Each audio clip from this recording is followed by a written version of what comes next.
So Manchu Lakshmi నిర్వహించినటువంటి teach for change కార్యక్రమానికి సుష్మిత గారు వచ్చారు. వారిని తెలుసు ఎలా అనిపించింది madam? It was very good అండి. యాక్చువల్లీ అంటే లక్ష్మి అక్క చాలా ఇయర్స్ నుంచి తెలుసు, తను చేస్తున్న కార్యక్రమం ఏదైతే ఉందో ఎప్పటి నుంచో తెలుసు.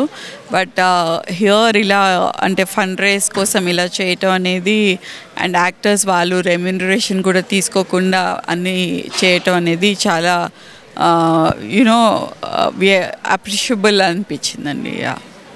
మహిళగా అంటే మీ మదర్ కూడా మినిస్టర్ గారు ఉన్నారు కనుక కార్యక్రమాల్లో ముందు తీసుకెళ్లే విషయంలో మీరు ఎలాంటి పాత్ర పోషిస్తారు మహిళలకు? మళ్ళీ నేను యాక్చువల్లీ ఫస్ట్ రాగానే ఒక 2 lakhs చెక్ ఇచ్చానండి. బికాజ్ కంగ్రాచులేషన్ మీ మంచి మనసుకు. థ్యాంక్ యూ సో మచ్ అండి. ఎందుకంటే పైసలు పదవులు శాశ్వతం కాదండి. సో విద్య వైద్యం అనేది శాశ్వతం. సో నేను ఆ రెండింటినీ నమ్ముతాను. ఎవరికైనా విద్యాదానం వైద్యదానం ఖచ్చితంగా చేస్తాను. సో మా మహిళల తరపున అంటే డెఫినెట్లీ నేను లక్ష్మి అక్కకి ఎప్పుడూ హెల్ప్గానే ఉంటాను. అండ్ గవర్నమెంట్ త్రూ నుంచి కూడా మాట్లాడటానికి అమ్మతో కూడా నేను ఐ విల్ కనెక్ట్ లక్ష్మి అక్క అండ్ ఆల్. మహిళగా మీరు కూడా పవర్ఫుల్గా ఉంటారు, స్పీచ్ కూడా పవర్ఫుల్గా ఉంటుంది. సో కానీ అయినా కూడా ఎక్కడో చోట మహిళలు చాలా ఇంకా వెనకబడే ఊరి ముందుకు రాలేకపోతారు. అలాంటి వాళ్ళకి ఎలాంటి సజెషన్ ఇస్తారు? అదే యాక్చువల్లీ వెరీ అన్ఫార్చునేట్ అనిపిస్తుంది. ఎందుకనంటే మనం ముందటికి వస్తే కానీ యాక్చువల్లీ మనం పొటెన్షియల్ ఏంటో మనకు తెలీదు. సో వాళ్ళందరికీ నేను ఏం చెప్తాను అని అంటే కంపల్సరీ ముందటికి వచ్చి మాట్లాడండి. మాట్లాడితే కానీ మనం ఏంటి, మన మహిళా శక్తి ఏంటి ఇదంతా తెలుస్తుంది. అండ్ వాళ్ళని కూడా నేను మా కాన్స్టిట్యున్సీలో నేను కంపల్సరీ ఎంపవర్ చేస్తూ ఉంటాను. ప్రతి మహిళకి వాళ్ళకి ఉద్యోగ అవకాశాలు కానివ్వండి, వాళ్ళ ఉపాధి అవకాశాలు కానివ్వండి, దాని మీద ఎక్కువ దృష్టి పెడతా ఉంటాను.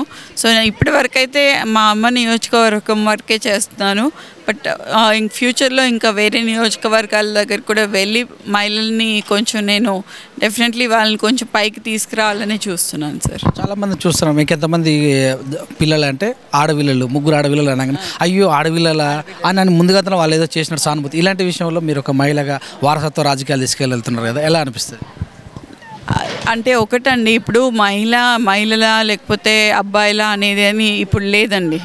ఓకే, ఇప్పుడు నేను ఇప్పటి వరకు మా అమ్మ ఒక 10 ఎలక్షన్స్ చేసిందండి. 10 ఎలక్షన్లలో నేను 5 ఎలక్షన్లు నేను నా సొంతంగా చేశానండి.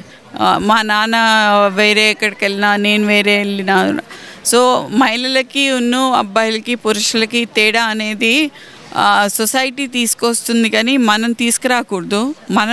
మనం అలా అనుకుంటే మనం ఏ పని చేయలేం.